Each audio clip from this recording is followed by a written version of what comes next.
इस कहानी के सभी पात्र और घटनाएं काल्पनिक हैं, जिसका किसी भी व्यक्ति या घटना से कोई संबंध नहीं है। यदि किसी घटना के साथ इसकी समानता होती है तो इसे मात्र एक संयोग कहा जाएगा।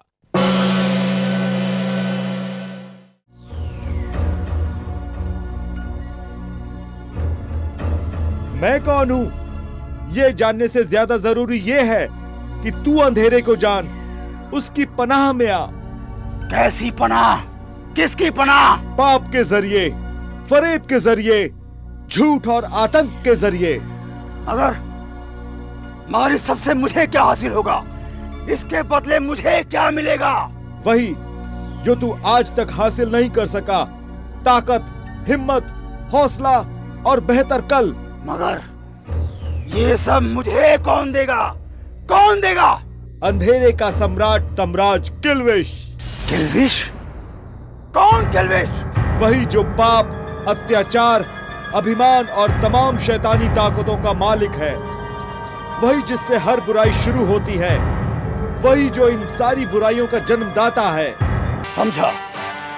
परंतु मुझे तमराज किल्विश को प्रसन्न करने के लिए क्या करना होगा? तुम्हें तमराज किल्विश को अपना आराध्य मानकर उनकी आराधना करनी होगी, उनकी पूजा करनी होगी, उनके लिए पाप करना होगा, अंधेरा फैलाना होगा।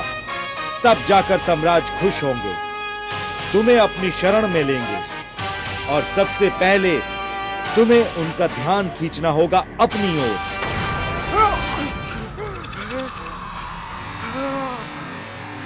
क्या हो रहा है?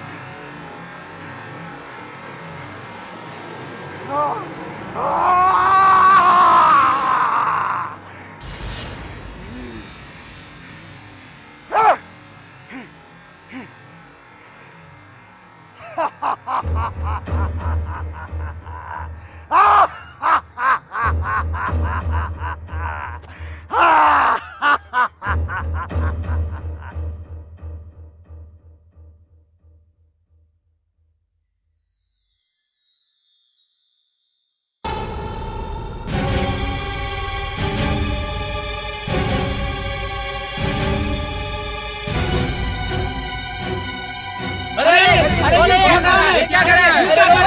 अरे बताओ उसको कोई। रोको।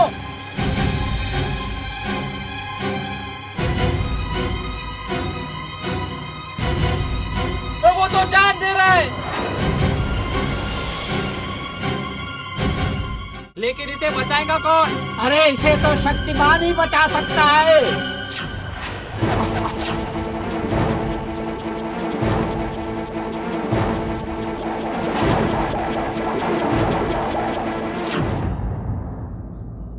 ये क्या करने जा रहे थे आप? दिखने में तो आप इज्जतदार और जिम्मेदार व्यक्ति लगते हैं, फिर इस तरह की शर्मनाक हरकत करने का कारण? टूट गया हूं मैं, बिखर गया हूं मैं, बिल्कुल भी जीने की इच्छा नहीं है, जिंदगी से तंग आ गया हूं मैं। मगर क्यों जीना नहीं चाहते आप? ऐसा भी क्या हुआ है आपके साथ जिसने आपको आत्महत्या जैसे अपराध करने पर मजबूर कर दिया है? मेरा नाम कैलाशपति श्रीवास्तव है। मैं कभी यूनिवर्सिटी में प्रोफेसर हुआ करता था, अभी रिटायर हूं और अपने पुश्तैनी मकान में अपने परिवार के साथ रहता हूं। मेरे परिवार में मेरी धर्मपत्नी रुक्मणी के अलावा 4 बेटे, 3 बहुएं, 1 बेटी और 5 पोते पोतियां हैं। इतना हरा भरा और खुशहाल परिवार है आपका, तो फिर इस तरह की परेशानी का कारण?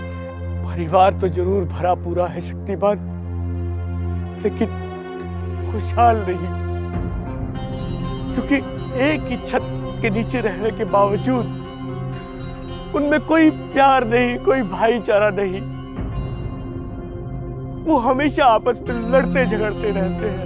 मेरे परिवार में हमेशा लड़ाई का माहौल रहता है। तो आप उनको समझाते क्यों नहीं? समझाते थक गया हूँ शक्तिमान, पर अब बहुत टूट चुका हूँ मैं, बिल्कुल थक गया हूँ। लगता है मेरी मौत ही अब इसका अंत होगा। एक शिक्षक होकर आप इतने कमजोर कैसे हो गए हैं प्रोफेसर? क्या शिक्षा और शिक्षक का रिश्ता सिर्फ किताबी बुनियाद पर टिका हुआ है? मेरे परिवार ने मुझे बिल्कुल तोड़ दिया। रोज की तू मैं से तंग आ गया हूं मैं। हर चीज का एक अंत होता है, सीमा होती है, मगर मेरे घर में होने वाले ड्रामे का कोई अंत नहीं, कोई सीमा नहीं। एक गुरु मरते दम तक अपने पद की गरिमा बनाए रखता है प्रोफेसर। फिर आप इतनी जल्दी कैसे हार गए? अगर हालात आपके अनुकूल ना भी थे तो आपको तो कोशिश तो करते रहनी चाहिए थी ना, तब तक जब तक समस्या का समाधान नहीं निकल जाता। मगर आप तो इतनी जल्दी हार गए। एक शिक्षक ही इतनी जल्दी हार जाएगा तो क्या भविष्य होगा हमारे भारतवर्ष का? बोलिए प्रोफेसर, बोलिए। बस करो शक्तिमान, बस करो। थोड़ी देर के लिए मैं बहक गया था, कायर हो गया था, बुज़दिल हो गया था। भूल गया था मैं कि आत्महत्या किसी समस्या का हल नहीं होती। माफ कर दो मुझे शक्तिमान, प्लीज मुझे माफ कर दो। चलो, कम से कम आपको इस बात का एहसास तो हुआ प्रोफेसर कि आपने गलती की है। आपका यही एहसास ही आपका प्रायश्चित है। कहाँ रहते हैं आप? चलिए आपको मैं छोड़ देता हूँ।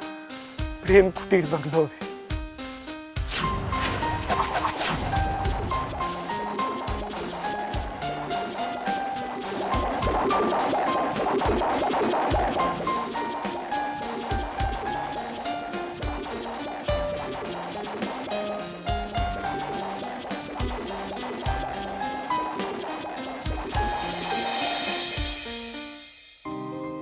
शक्तिमान,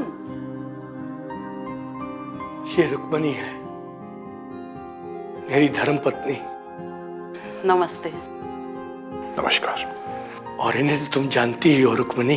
अरे इन्हें कौन नहीं जानता, ये तो मानवता के रक्षक और दुष्टता के भक्षक हैं, जो लोगों के दुख दर्द और कष्ट में हमेशा साथ रहता हो, उसे भला कोई कैसे नहीं जानेगा। तो एक बात और जान लो, आज इस प्रोफेसर केपी श्रीवास्तव को इसी रक्षक ने बचाया। मैं तो अपना धैर्य खोकर मरने जा रहा था। शक्तिमान ने आकर, मैं पागल तो जान दे रहा था, पर इस बसिया ने मुझे बचा लिया। ये क्या कर रही है माँ जी? हाथ जोड़कर मुझे शर्मिंदा क्यों कर रही है?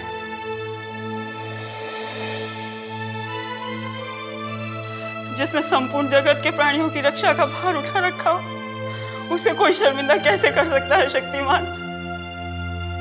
और आज तो आपने मेरे सुहाग की रक्षा की। ऐसा मत कहिए माँ जी। शक्तिमान का निर्माण ही हुआ है जीवन की रक्षा। फिर कैसे किसी को यूं ही मर जाने देता शक्तिमान? मैंने तो सिर्फ अपना कर्तव्य निभाया है। आप इनका ख्याल रखिएगा। चलता। आलू, आज भी आलू।